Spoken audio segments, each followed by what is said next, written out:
Kritis boleh, tapi jangan menghina. Jangan menyerang pribadi Pak Prabowo ya. Jangan menghina Mas Gibran. Kalau kamu menghina, saya sikat kamu. Kamu tahu saya kan? Kamu saya sikat. Assalamualaikum Bang, selamat sore. Ya, waalaikumsalam. Selamat sore. Waduh, udah ketemu lagi aja di Polres Tangsel dalam rangka apa Bang? Ini saya melaporkan mantan ketum BEM atau presiden BEM UGM ya, presiden mahasiswa presiden mahasiswa UGM atau ketum BEM UGM ya, karena dia telah menghina kepala negara ya, Pak Prabowo Subianto, dan menghina Mas Gibran ya, dan memfitnah SPPG dan MBG ya, sehingga dia juga ikut menghina kami dan melakukan penghasutan terhadap program-program SPPG dan MBG itu. Jadi hari ini saya laporkan dia dengan pasal 263 ya KUHP Undang-Undang Nomor 1 Tahun 2003 dan pasal 433 dan 434 ya, karena telah melakukan penghasutan dan fitnah terhadap program SPPG. Dan dia juga banyak menghina dan fitnah programnya Pak Prabowo gitu. Makanya hari ini saya sikat dia. Saya nanti akan laporkan lagi yang lainnya ya. Jadi saya nggak main-main ya. Saya ini memang tukang lapor, tukang somasi, tukang lapor gitu. Alhamdulillah udah banyak yang di penjara ya.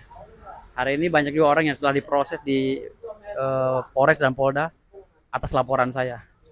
Ya, jadi itu aja dari saya ya. Tio, kamu anak baru kemarin ya, baru jadi aktivis. Kritis boleh, tapi jangan menghina. Jangan menyerang pribadi Pak Prabowo ya. Jangan menghina Mas Gibran. Kalau kamu menghina, saya sikat kamu. Kamu tahu saya kan?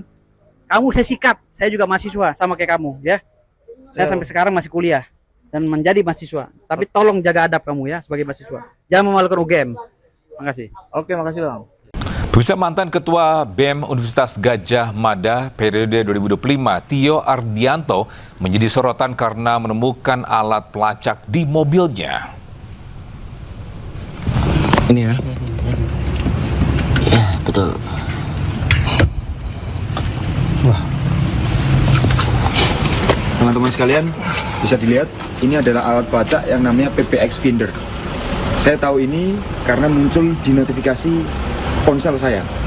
Kemudian tadi kita cari dan kita temukan alat pelacak ini ada di bawah kendaraan.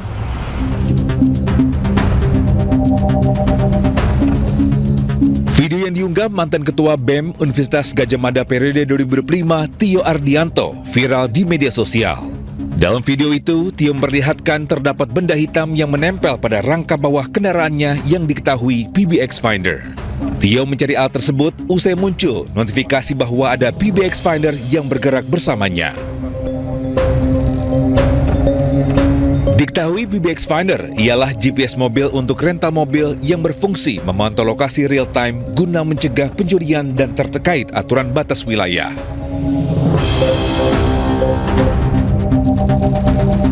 PBX Finder merupakan perangkat wireless dengan ukuran kecil dan terkoneksi dengan Bluetooth ponsel.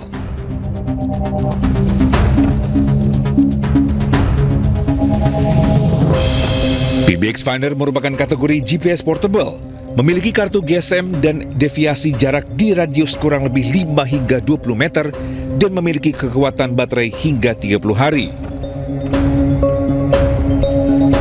Namun, Tio tidak mengetahui siapa yang memasang alat pelacak ini.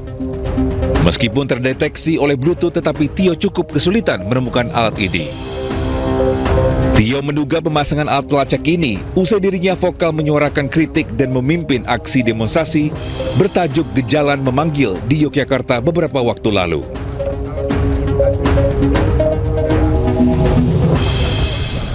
Sementara itu, Duta Besar Luar Biasa dan Berkuasa Penuh Republik Indonesia untuk Malaysia, Raden Dato Muhammad Iman Hasyariah, mengapresiasi pihak yang peduli terkait kasus ART Indonesia yang dianiaya majikannya di Johor. KJRI Johor Bahru kini memberikan perlindungan kepada para ART yang dianiaya tersebut.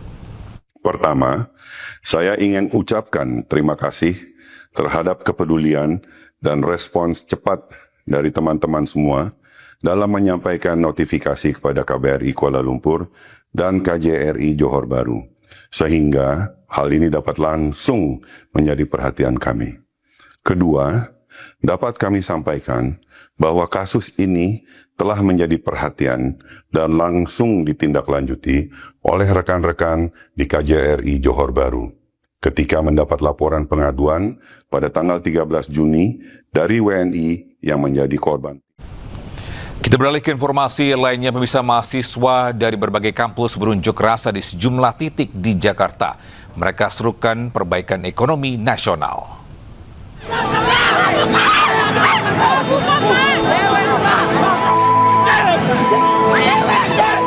Saling dorong antara demonstran dengan petugas mewarnai unjuk rasa mahasiswa di Jakarta. Dalam aksinya, massa menyampaikan sejumlah tuntutan kepada pemerintah.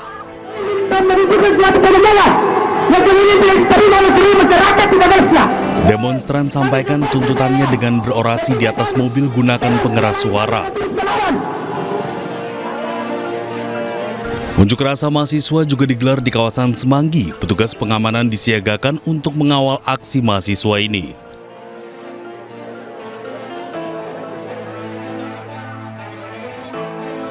Selain di Semanggi, aksi juga digelar di kawasan gedung DPR RI. Aksi digelar secara damai, petugas memberikan makanan dan minuman kepada massa aksi.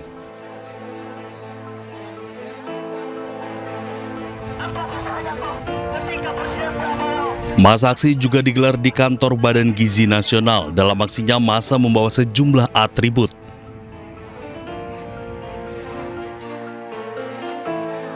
Terkait aksi massa ini, Kabid Humas Polda Metro Jaya, Kombes Pol Budi Hermanto menyebut lebih dari 3.500 personel gabungan dikerahkan untuk amankan aksi. Petugas pengamanan juga akan bersikap sabar, humanis, dan tidak terprovokasi. Bisa forum diskusi publik yang digelar di UGM dihadiri Kepala BPN Nusron Wahid, Wakil Menteri Pertanian Sudaryono, dan Kepala BP Taskin Budiman Sujatmiko diwarnai ketegangan. Situasi memanas setelah sejumlah mahasiswa tiba-tiba merangsek naik ke atas panggung. Lah kamu masuk, ya udah nggak usah. Oke, boleh space.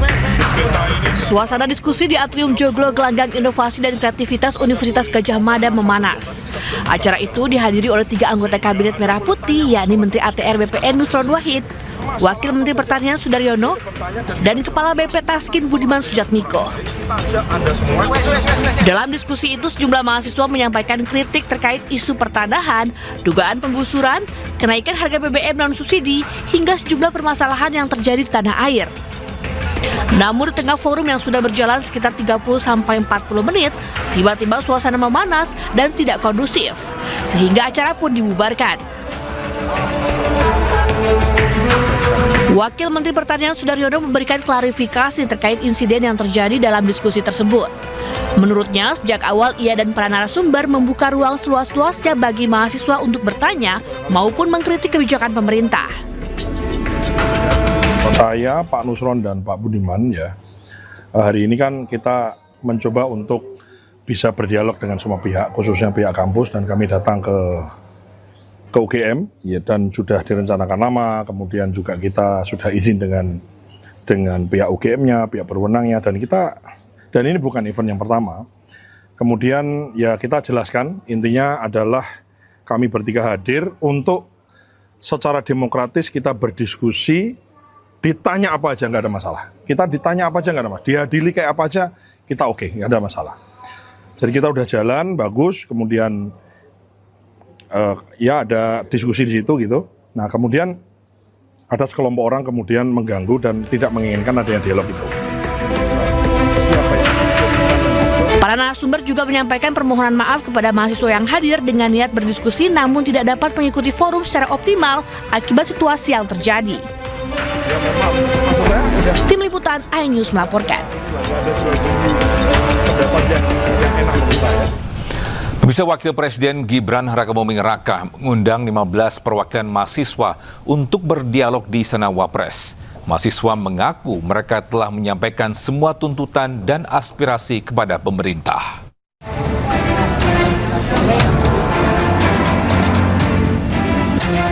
Wapres Gibran Rakabuming Raka menemui 15 perwakilan mahasiswa yang tengah berunjuk rasa.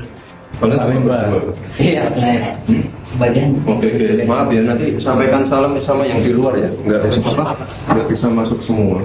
ke-15 mahasiswa diundang ke Istana Wakil Presiden untuk berdialog langsung dengan Gibran.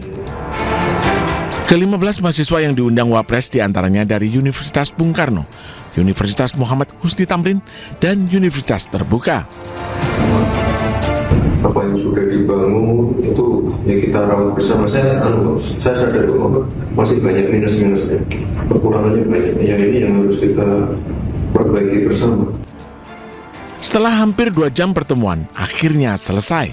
Perwakilan mahasiswa mengaku selama berdialog dengan Wapres, mereka menyampaikan semua tuntutan dan aspirasi kepada pemerintah. Saya selaku koordinator aksi di Universitas Bung Karno, yang mungkin ada dari Universitas MH Tamrin juga yang ikut turut ikut di dalam. Tentu hasil dari pertemuan sama Wakil Presiden Gibran Rakabuming Raka membuahkan hasil. Kawan-kawan mahasiswa pun menyampaikan aspirasi, baik keluh kesah mereka dari daerah, baik dari keluh kesah skala nasional. Mereka menyampaikan secara konstitusional ke depan langsung Bapak Wapres. Setelah bertemu Wapres Gibran dan menggelar unjuk rasa, pukul 6 sore barisan pengunjuk rasa mahasiswa mulai membubarkan diri. Tim Liputan iNews melaporkan.